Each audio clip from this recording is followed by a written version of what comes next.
ಇನ್ನು SSLC ಮತ್ತು PUC ವಿದ್ಯಾರ್ಥಿಗಳಿಗೆ ಈಗ ಅಂಕ ಅಂದ್ರೆ ಉತ್ತೀರ್ಣ ಆಗುವಂತಹ ಅಂಕದಲ್ಲಿ ಒಂದಷ್ಟು ಬದಲಾವಣೆಯನ್ನ ಮಾಡಿದ್ದಾರೆ. ಪರೀಕ್ಷೆಯಲ್ಲಿ 33% ಅಂಕ ಪಡೆದ್ರೆ ಪಾಸ್ ಆಗ್ತೀರಿ. ಈ ವರ್ಷದಿಂದಲೇ ಹೊಸ ಅಂಕ ನೀತಿಯನ್ನ ಜಾರಿಗೆ ತರಲಾಗಿದೆ. ಆಂತರಿಕ ಮತ್ತು ಬಾಹ್ಯ ಅಂಕ ಸೇರಿ 33% ಅಂದ್ರೆ ಪಾಸಿಂಗ್ ಮಾರ್ಕ್ಸ್ ಅದು. SSLC ಉತ್ತಮ ಫಲಿತಾಂಶಕ್ಕಾಗಿ ಕೆಲ ಬದಲಾವಣೆಗಳನ್ನು ಮಾಡಿದ್ದೀವಿ ಅಂತ ಹೇಳ್ತಾ ಇದ್ದಾರೆ. SSLC PUC ಉತ್ತೀರ್ಣ ಅಂಕ ಬದಲಾವಣೆಯಾಗಿದ್ದು ರಾಜ್ಯ ಸರ್ಕಾರದಿಂದ ಮಹತ್ವದ ತೀರ್ಮಾನವನ್ನು ತೆಗೆದುಕೊಳ್ಳಲಾಗಿದೆ. 33% ಪಾಸಿಂಗ್ ಅಂಕ ಈ ವರ್ಷದಿಂದಲೇ ಜಾರಿಗೆ ಬರುತ್ತೆ. ಫಾರ್ ಎಕ್ಸಾಂಪಲ್ SSLCಯಲ್ಲಿ 625ಕ್ಕೆ 206 ಅಂಕ ಬಂದಿದೆ ಅಂದರೆ ಅವ್ರನ್ನ ಇಲ್ಲಿವರೆಗೂ ಫೇಲ್ ಅಂತ ಪರಿಗಣಿಸಲಾಗ್ತಾ ಇತ್ತು. ಆದರೆ ಈಗ 33% ಉತ್ತೀರ್ಣ ಅಂಕವನ್ನು ಕನ್ಸಿಡರ್ ಮಾಡಿರೋದ್ರಿಂದಾಗಿ ಅವ್ರನ್ನ ಪಾಸ್ ಅಂತ ಹೇಳ್ತಾರೆ. SSLCಯಲ್ಲಿ 33% ಅಂಕ ಬಂದರೆ ನೀವು ಪಾಸ್ ಅಂತ ಅರ್ಥ. ಆದರೆ ಅರ್ಥ 625 ಟೋಟಲ್ ಸ್ಕೋರ್, ಅದರಲ್ಲಿ ನೀವು 206 ಮಾರ್ಕ್ಸನ್ನು ಪಡ್ಕೊಂಡಿದ್ದೀರಿ ಅಂದರೆ ಪಾಸ್ ಆಗಿರ್ತೀರಿ ಆ ವಿದ್ಯಾರ್ಥಿಗಳು. ಇದು SSLCಗೆ ಸಂಬಂಧಿತ ವಿಚಾರ. ಆಂತರಿಕ ಹಾಗೂ ಬಾಹ್ಯ ಅಂಕ ಎರಡನ್ನೂ ಪರಿಗಣಿಸಿ 33% ಇರಬೇಕಾಗತ್ತೆ. ಆಯಾ ವಿಷಯಗಳಲ್ಲಿ ಕನಿಷ್ಠ 30% ಅಂಕವನ್ನು ಪಡೆದಿರಬೇಕು. ಯಾವುದೋ ಒಂದು ಸಬ್ಜೆಕ್ಟಲ್ಲಿ ಕಡಿಮೆ ಬಂದಿತ್ತು ಅಂತಂದರೆ ಕನ್ಸಿಡರ್ ಮಾಡಲ್ಲ. ಈ ಹಿಂದೆ 35% ಅಂಕವನ್ನು ಬರಬೇಕಿತ್ತು ಅಂತ ಹೇಳಲಾಗ್ತಿತ್ತು. ಈಗ 2% ಇಳಿಸಿದ್ದಾರೆ. ಆ ಮೂಲಕವಾಗಿ ವಿದ್ಯಾರ್ಥಿಗಳಿಗೆ ಅನುಕೂಲ ಅಂತ. PUC ಲಿಖಿತ ಪರೀಕ್ಷೆಯಲ್ಲಿ ಕನಿಷ್ಠ 30% ಅಂಕ ಪಡೆಯಬೇಕಾಗತ್ತೆ.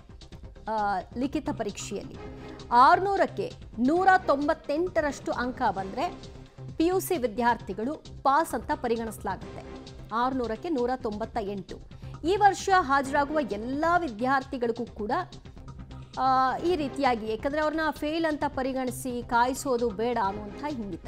ಪುನರಾವರ್ತಿತ ಖಾಸಗಿ ವಿದ್ಯಾರ್ಥಿಗಳಿಗೂ ಕೂಡ ಇದು ಅನ್ವಯ ಆಗತ್ತೆ. ಕೇವಲ ಸರ್ಕಾರಿ ಮಾತ್ರ ಅಲ್ಲ, ಪುನರಾವರ್ತಿತ ಮತ್ತು ಖಾಸಗಿ ವಿದ್ಯಾರ್ಥಿಗಳಿಗೂ ಕೂಡ PUC ಲಿಖಿತ ಪರೀಕ್ಷೆಯಲ್ಲಿ ಕನಿಷ್ಠ 30% ನೀವು ಅಂಕವನ್ನು ಪಡೆದಿರಬೇಕು.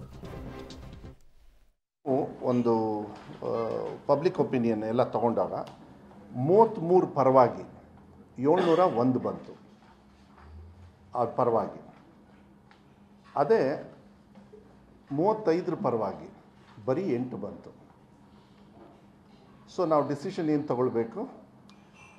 ಈ ಅಕಾಡೆಮಿಕ್ ಇಯರಿಂದ ನಮ್ಮ ರಾಜ್ಯದಲ್ಲಿ 33 ಈಸ್ ದ ಪಾಸಿಂಗ್ ಮಾರ್ಕ್ಸ್. ಅದನ್ನು GO ಐ ಥಿಂಕ್ ಈಗಾಗಲೇ ಹೊಡಿಸಿದಾರೋ ಇಲ್ಲ ಬೆಳಗ್ಗೆ ಇವತ್ತು ಹೊಡಿಸ್ತಾರೋ, ಅದನ್ನು ಈ ವರ್ಷದಿಂದ 33. ಮತ್ತು ಇದೆಲ್ಲ ಸೇಮೆ. ಅದು ಅಗ್ರಿಗೇಟು 207. ಕರೆಕ್ಟಾ? ನಾನು ಕರೆಕ್ಟಾಗಿ ಹೇಳಿ. ಮತ್ತಷ್ಟು ಮಾಹಿತಿ ಕೊಡ್ತಾರೆ ನಮ್ಮ ಪ್ರತಿನಿಧಿ ಶ್ರೀನಿವಾಸ್. PUC ಮತ್ತು SSLCಗೆ ಉತ್ತೀರ್ಣ ಅಂಕ ಬದಲಾವಣೆ ಮಾಡೋದ್ರ ಉದ್ದೇಶ ಏನು? ಇದರಿಂದ ಆಗಬಹುದಾದ ಲಾಭ ಏನು? ದಿವ್ಯಾ, CBSE ಮತ್ತು ICSE ಮಾದರಿಯಲ್ಲಿ ಇದೇ ಒಂದು ಪಾಸಿಂಗ್ ಅಂಕ ಇದೆ. ಅನೇಕ ವರ್ಷಗಳಿಂದ ರಾಜ್ಯದಲ್ಲೂ ಕೂಡ ಇದೇ ನಿಯಮ ಬರಬೇಕು ಅನ್ನುವಂಥ ಒತ್ತಡಗಳು ಕೇಳಿಬಂದಿತ್ತು. ಆ ಹಿನ್ನೆಲೆಯಲ್ಲಿ ರಾಜ್ಯ ಸರ್ಕಾರ ಈ ಒಂದು ನಿರ್ಧಾರವನ್ನು ತೆಗೆದುಕೊಂಡಿದೆ. ಅದಕ್ಕೆ ಅಬ್ಜೆಕ್ಷನ್ ಅನ್ನು ಕೂಡ ಪಬ್ಲಿಕ್ ಡೊಮೇನ್ ಅಲ್ಲಿ ಬಿಟ್ಟಿದ್ರು. ಸೊ ಅಬ್ಜೆಕ್ಷನ್ ದೊಡ್ಡ ಮಟ್ಟದಲ್ಲಿ ಬಂದಿಲ್ಲ. ಹಾಗಾಗಿ ಇವತ್ತು ಅಧಿಕೃತವಾಗಿ ಘೋಷಣೆ ಮಾಡಿದೆ. ಇಷ್ಟು ದಿನ SSLC ಮತ್ತು ದ್ವಿತೀಯ PUC ಪರೀಕ್ಷೆಯಲ್ಲಿ ಪಾಸ್ ಆಗಬೇಕಾದ್ರೆ ವಿದ್ಯಾರ್ಥಿ ಕಡ್ಡಾಯವಾಗಿ 35% ಅನ್ನು ತೆಗೆದುಕೊಳ್ಬೇಕು ಅಂತ ಇತ್ತು. ಈಗ ಅದನ್ನ 2% ಕಡಿಮೆ ಮಾಡಿದ್ದಾರೆ. ಅಂದ್ರೆ 33 ಅಂಕ ಬಂದ್ರೆ 33% ಬಂದ್ರೆ ವಿದ್ಯಾರ್ಥಿ ಪಾಸ್ ಆಗ್ತಾನೆ.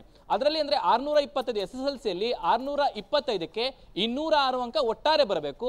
ಆ 206 ಅಂಕ ಬಂದು ಬೇರೆ ವಿಷಯದಲ್ಲಿ ಒಂದು 2-3 ವಿಷಯದಲ್ಲಿ 30 ಅಂಕ ಬಂದಿದ್ರೆ ಆ ವಿದ್ಯಾರ್ಥಿ ಪಾಸ್ ಆಗ್ತಾನೆ. ಅದೇ ರೀತಿ ದ್ವಿತೀಯ PUCಯಲ್ಲಿ ಕೂಡ 600 ಅಂಕಗಳಿಗೆ 198 ಅಂಕ ಓವರ್ ಆಲ್ ಬಂದ್ರೆ ವಿದ್ಯಾರ್ಥಿ ಪಾಸ್ ಆಗ್ತಾನೆ. ಕನಿಷ್ಠ ಲಿಖಿತ ಪರೀಕ್ಷೆಯಲ್ಲಿ ಕನಿಷ್ಠ 30 ಅಂಕಗಳು ಪಡಬೇಕು ಅನ್ನುವಂತಹ ನಿಯಮ ಇದೆ. ಹೀಗಾಗಿ ಇದು ವಿದ್ಯಾರ್ಥಿಗಳಿಗೆ ಸಹಜವಾಗಿ ಅನುಕೂಲ ಆಗುತ್ತೆ. ಮತ್ತೆ ಇಂಟರ್ನಲ್ ಅಸೆಸ್ಮೆಂಟ್ ಮಾರ್ಕ್ಸ್ ಏನಿತ್ತು ಇಷ್ಟು ದಿನ 20 ಅಂಕ ಅಂದ್ರೆ 80 ಮಾರ್ಕ್ಸ್ ರೈಟಿಂಗ್ ಇತ್ತು, 20 ಮಾರ್ಕ್ಸ್ ಇಂಟರ್ನಲ್ ಅಸೆಸ್ಮೆಂಟ್ ಇತ್ತು. ಈಗ ಇಂಟರ್ನಲ್ ಅಸೆಸ್ಮೆಂಟ್ ಮಾರ್ಕ್ಸ್ ಅನ್ನ 20ಕ್ಕೆ 20 ಕನ್ಸಿಡರ್ ಮಾಡ್ತಾರೆ. ಈ ಹಿಂದೆ 20ಕ್ಕೆ 7 ಮಾತ್ರ. ಅದೆಷ್ಟು 20ಕ್ಕೆ 20 ಕೊಟ್ಟಿದ್ರು ಕೂಡ 7 ಅಂಕ ಮಾತ್ರ ಕನ್ಸಿಡರ್ ಮಾಡ್ತಿದ್ರು. ಆದ್ರೆ ಇನ್ನು ಮುಂದೆ 20ಕ್ಕೆ 20 ಕೊಟ್ಟರು ಕೂಡ ಅದನ್ನ ಕನ್ಸಿಡರ್ ಮಾಡ್ತಾರೆ. ಹೀಗಾಗಿ ವಿದ್ಯಾರ್ಥಿಗಳಿಗೆ ಒತ್ತಡ ಏನಿದೆ ಅದಿಷ್ಟು ನಿವಾರಣೆ ಆಗುತ್ತೆ ಅನ್ನುವಂಥದ್ದು ಸರ್ಕಾರದ ಚಿಂತನೆ. ಈಗಾಗಲೇ ಹೇಳಿದಾಗೆ CBSE ಆಗಿರ್ಬೋದು, ICSE ಆಗಿರ್ಬೋದು, ಕೇಂದ್ರೀಯ ಪಠ್ಯಕ್ರಮದಲ್ಲಿ ಇದೇ ನಿಯಮ ಇದೆ. ಸೊ ಅದೇ ನಿಯಮವನ್ನ ಈಗ ರಾಜ್ಯ ಸರ್ಕಾರ ರಾಜ್ಯದಲ್ಲೂ ಕೂಡ ಅಳವಡಿಸಿಕೊಂಡಿದೆ. ಈ ವರ್ಷದಿಂದ ಈ ಒಂದು ಹೊಸ ನಿಯಮ ಜಾರಿಗೆ ಬರುತ್ತೆ. ಅದು ರಿಪೀಟರ್ಸ್ ಎಕ್ಸಾಮ್ ಬರೆದ್ರು ಕೂಡ ಅಷ್ಟೇ, ಓವರ್ ಆಲ್ ಖಾಸಗಿ ಅಭ್ಯರ್ಥಿಗಳು ಬರೆದ್ರು ಕೂಡ ಎಲ್ಲರಿಗೂ ಕೂಡ ಈ ಒಂದು ನಿಯಮ ಅನ್ವಯ ಆಗುತ್ತೆ ಅನ್ನುವಂಥ ಮಾತುಗಳನ್ನ ಶಿಕ್ಷಣ ಸಚಿವ ಮಧು ಬಂಗಾರಪ್ಪ ಅವರು ಸ್ಪಷ್ಟಪಡಿಸಿರುವಂತದ್ದು. ದಿವ್ಯಾ, ಥ್ಯಾಂಕ್ ಯು ಶ್ರೀನಿವಾಸ್ ನಿಮ್ಮೆಲ್ಲ ಮಾಹಿತಿಗೆ.